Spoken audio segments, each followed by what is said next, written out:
I'm not supposed to be here.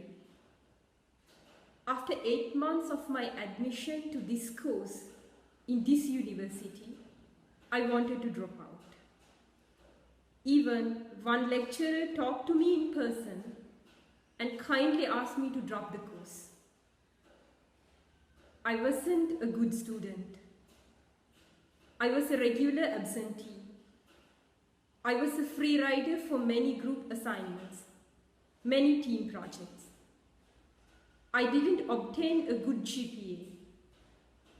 I had a second-class lower level pass, and 32 people ranked before me. I was the 33rd person of my batch when it comes to overall GPA.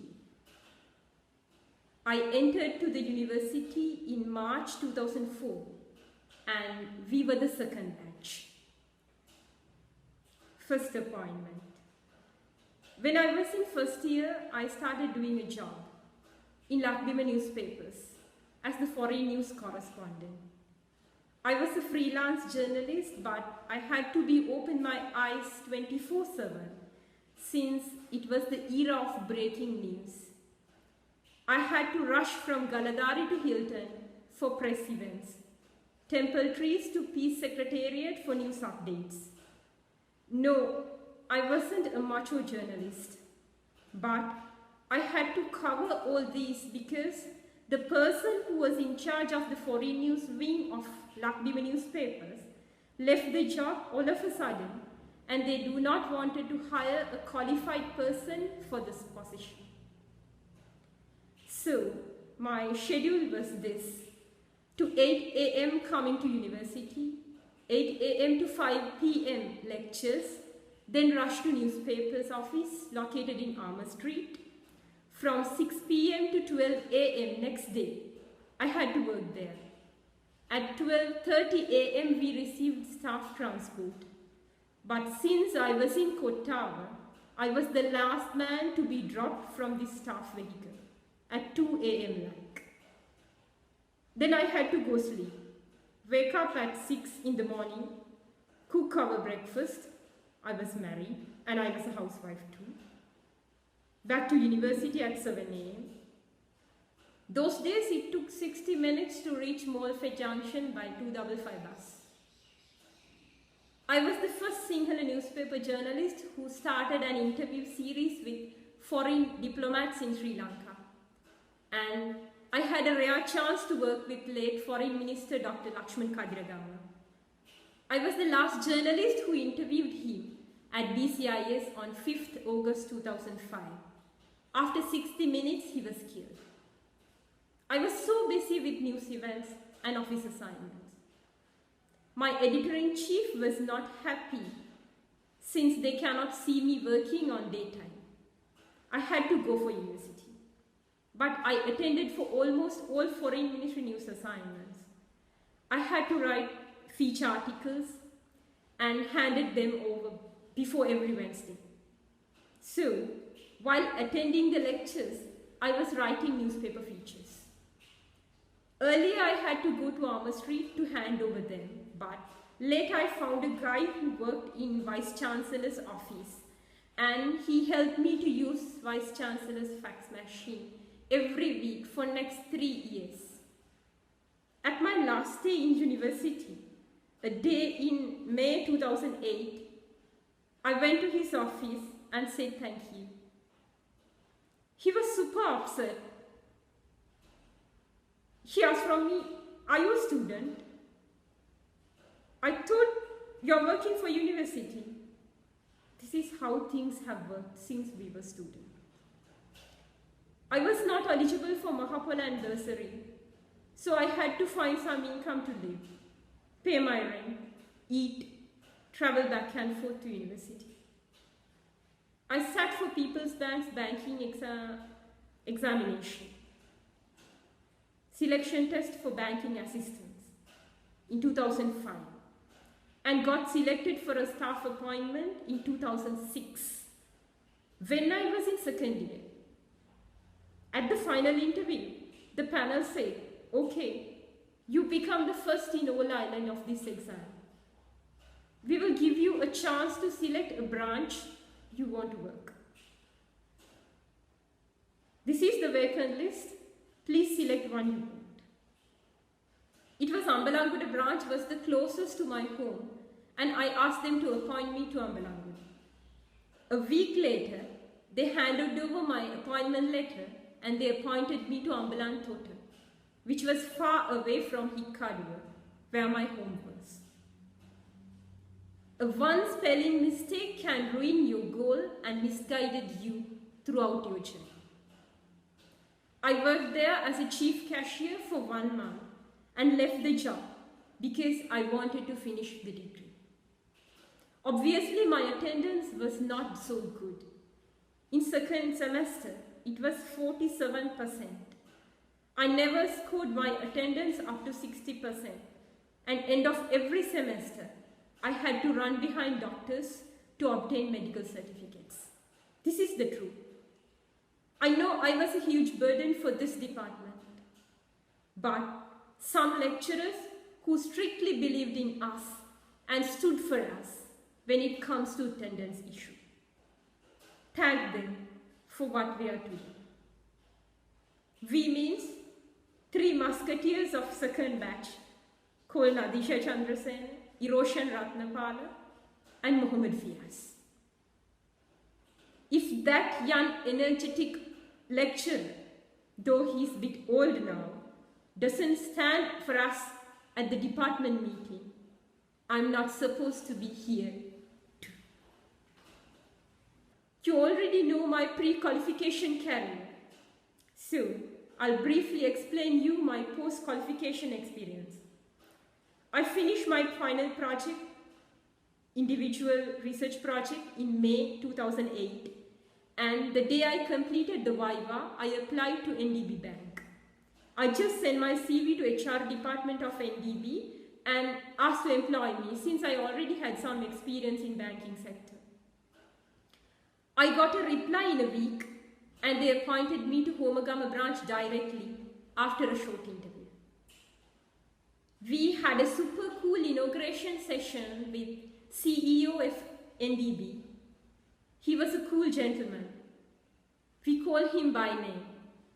In his speech, he described how he selected jobs, how he switched one job to another, how he pumped gas to motorcars, and how he held top rank appointments in Citibank.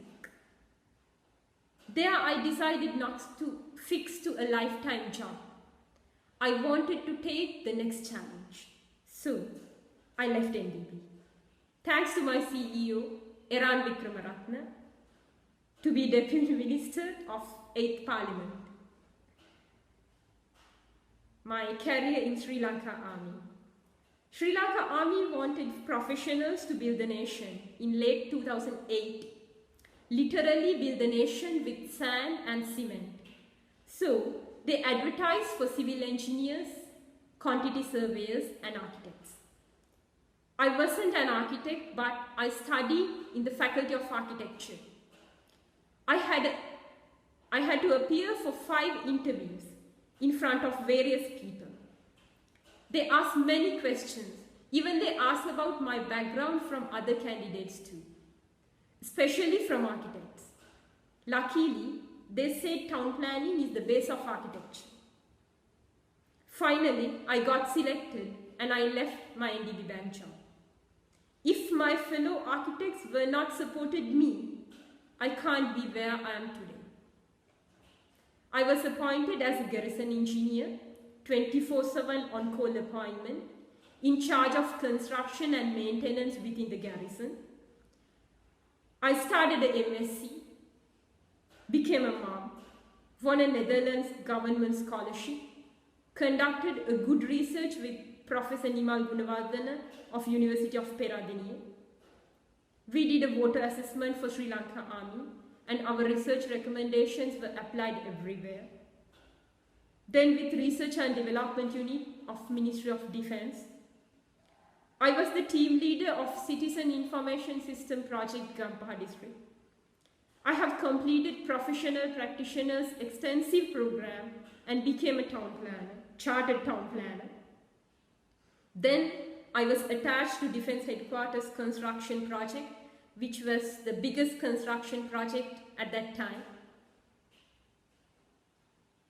At that time, they wanted to conduct a traffic impact assessment, and 2 universities bid, but Defence Ministry didn't allocate funds. They asked us to contact the police department and requested them to do the traffic impact assessment. It was not the police department, but we had professionals in 3 forces to carry out the traffic assessment. So I spoke with project director and formed a 3-member team, including myself, engineer from Sri Lanka Army, and architect from Sri Lanka Air Force, and contacted Dr. Namali Sirisoma, transportation engineer, who taught me in my 2nd year at university. She was the advisor, and the day before I leave to Malaysia, we presented the project findings in front of Traffic Committee of UD. I temporarily left the country for my PhD in 2013 and now working on my research. You asked me to talk about challenges. Yes. My profession was the biggest challenges to survive in this institution. There were no town planners in Sri Lanka Army. At the very beginning, one of my supervisors raised a report to higher headquarters and complained my bachelor's degree has no connection with enlisted profession. True, I was enlisted as an architect, but I was capable enough to do any task, and I proved it in everywhere in my short stay in Sri Lanka Army. 5 years later, the 2nd town plan enlisted to Sri Lanka Army and posted to the same project where I was based. He is Lieutenant Chamila Salgado, and I'm indeed happy for him. He enlisted as a quantity surveyor. But this is how we bend the rules to reach our goals. There's no straight ways to the success. Next step of my career and future expectations. It depends. I have to wait till the last minute to take the decisions since we are dealing with situations. I have to come back to Sri Lanka either to join the government or an academic position in a university. But I want to spend some time in Africa. I want to do a research on water quality issue in North Central Province, water quality issue in Mongolia. I want to do a research on space waste management. I want to direct a film too. Message for undergraduates. Yeah, I have 5 messages for you. First, do not care about your GPA, but learn as much as you can. Your GPA cannot do anything anymore. Believe me, you do not try to compete your batchmate because your GPA is no longer add value to your resume. Now, they really value new ideas than GPA count. It is only a number. Be a knowledge seeker. Be a creator and innovator.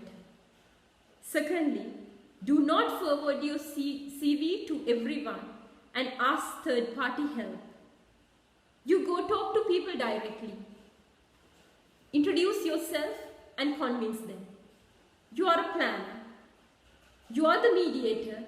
You are the communicator. If you cannot communicate with people, if you cannot convince your idea to people, who else can do this? Thirdly, create jobs.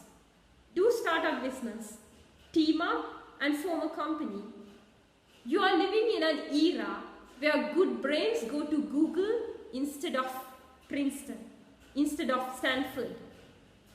American says, if I see a problem, I create a business. It is so painful to hear it. They create businesses from our problems. See, Petronas in Malaysia is the Google for Southeast Asia. Tata in India is the Apple for South Asia. Lenovo is the Facebook. So, why we allow Americans to invent business solutions for our problems? 70% of Indian IT graduates migrate every year to USA. why we cannot keep them within Asia. Start invent solutions to our problems. Do not let others to create businesses from our problems. Fourth, make friends. Start good discussions. I always had good discussions with Ramzan Rafi, my senior. He's a philosopher. The way he took his life decisions was amazing. Even he took the most amazing lady in my batch. There was a buddy pair in my senior batch, Kasun Arunadeepa and Samira. They are the first disruptive innovators that I saw in my life. And Prabhani Rodrigo. She was all-time batch top but refused to take an academic position and joined with banking sector. One of the most successful career women in Bank of Ceylon. Next, Marisa May. Go talk to them. Talk to Tisara Veera Singh. He dropped the course, but he didn't give up. He's working in the planning sector. There was a time I sat down with my two best friends and talked about whether I continue this degree or not. They did not leave me alone throughout this journey. It is a common phrase in my batch. Behind every successful GIS person, there is a man called Geet Perera. If it is not Geet, then it's Pradeep Bhaiya, the boss of GIS here. Other than them, yes, I have another best friend in this department. I used to call him before make most of the decisions in my life. I was neither his best student nor his favorite, believe me, but he was there to answer my call every time. Once I phoned him when I was in second year and I told him that I want to marry. He replied that he can't because he's married. Then I had to say, not you, but I want to marry the love of my life. This is how he replies. Before end of every single conversation, he asked the same question from me. You know, who are the most happiest person to hear about your successes? And Young Planners Forum, thank you very much for inviting me to this speech. Planner KD Fernando, I know it's you. You are the most happiest person to hear about my success. Fifth and last message, please attend your lectures regularly and do not try to mention my name as an excuse. Please. Thank you very much.